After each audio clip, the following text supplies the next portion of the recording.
मराठा आरक्षणासाठी 15 फेब्रुवारीला विशेष अधिवेशन बोलावण्याची शक्यता आहे। राज्य मागासवर्ग आयोगाचा मराठा कुटुंबाच्या सर्वेक्षणाचा अहवाल आल्यास अधिवेशन 15 फेब्रुवारीला होईल। जर अहवाल आला नाही तर अधिवेशन लांबणीवर जाण्याची शक्यता आहे। दरम्यान मागासवर्ग आयोगाकडून राज्यातील 95% मराठा कुटुंबांचं सर्वेक्षण पूर्ण झाल्याची माहिती मिळते। 2,48,24,151 कुटुंबांचं सर्वेक्षण पूर्ण झाल्याचं समजतंय।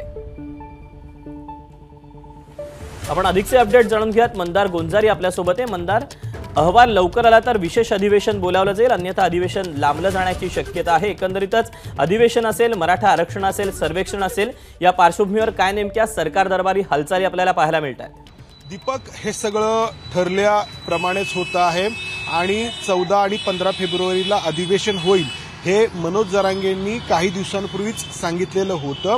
कारण राज्य सरकारकडून राज्य मागासवर्ग आयोगाला सूचना करण्यात आल्या आणि त्यानंतर राज्य मागासवर्ग आयोगाने या मराठा समाजाच्या आरक्षणासाठी जे सर्वेक्षण करायचं त्याचं सॉफ्टवेअर तयार करण्याची जबाबदारी पुण्यातील गोखले इन्स्टिट्यूटकडे सोपवली आणि या सॉफ्टवेअरच्या आधारे आपण पाहिलं की जवळपास 10 ते 11 दिवस संपूर्ण राज्यभरामध्ये सर्वेक्षण पार पडलं। त्याची आकडेवारी आपण आता प्रेक्षकांच्या समोर ठेवलेली आहे आणि या आकडेवारीचा जो डेटा आहे तो सगळा थेट राज्य मागासवर्ग आयोगाकडे जमा झालेला आहे।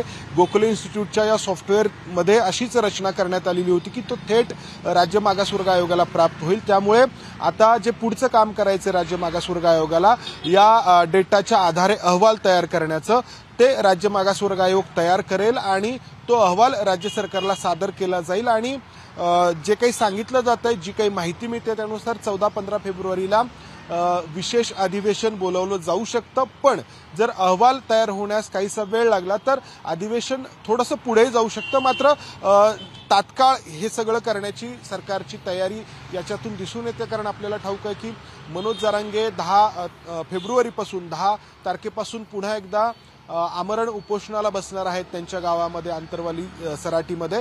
त्यामुळं या सगळ्या पुन्हा एकदा जरांगेंनी आंदोलनाचा जो इशारा दिलाय त्या पार्श्वभूमीवरती राज्य सरकार तातडीने हे अधिवेशन बोलवण्याच्या तयारीमध्ये आहे। हा झाला एक भाग।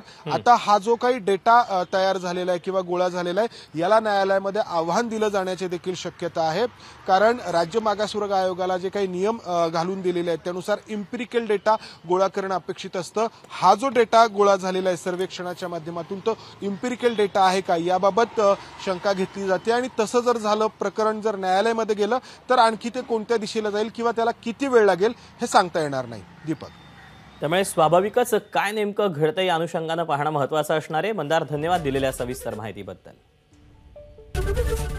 एबीपी माझा, उघडा डोळे बघा नीट।